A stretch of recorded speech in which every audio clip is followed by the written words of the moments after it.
Good morning. Here are the top stories from Newbury today. Stories of verbal abuse are putting people off becoming councillors at West Berkshire Council. The council did agree to abide by a code of civility in public life at last week's full council meeting, but not before the debate spiralled into mudslinging. Council leader Lynn Docherty accused another councillor of unfairly labelling her, with Green councillor David Marsh accusing someone else of comparing his party to the Khmer Rouge. Mrs Docherty also suggested that women aren't interested in becoming councillors because of the abuse they face on social media. West Berkshire Council currently only has 6 female councillors. An appealed application into the development of a traveller site in Thatcham has been amended. The original plans were submitted after work began last year and were refused by West Berkshire Council. The development, which received hundreds of objections, has been revised to minimise visual impact and maximise biodiversity. Tributes have been paid to an elderly couple who died in a car crash in Tilehurst last week.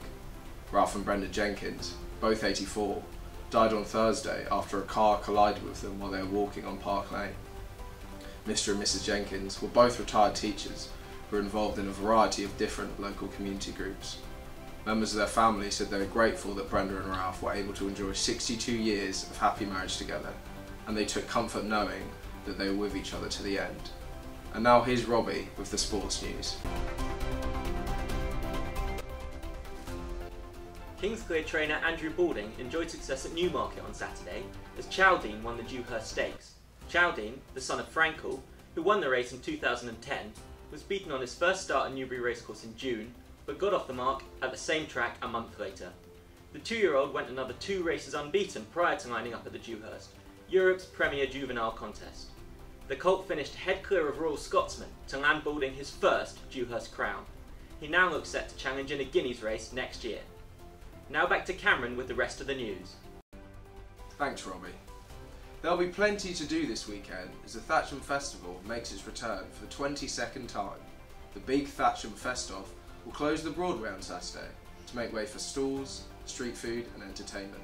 There's plenty to get involved in, from a dance gala and art exhibition to infant football and a refugee tour. If you pop down, be sure to send us your pictures. And for those living in Newbury, the Michaelmas Fair is on until Sunday evening. The fair, which dates back to the 17th century, is held each year at Northcroft Park. To stay up to date with all the news, sport and entertainment, visit Newbury Today or pick up the Newbury Weekly News on Thursdays.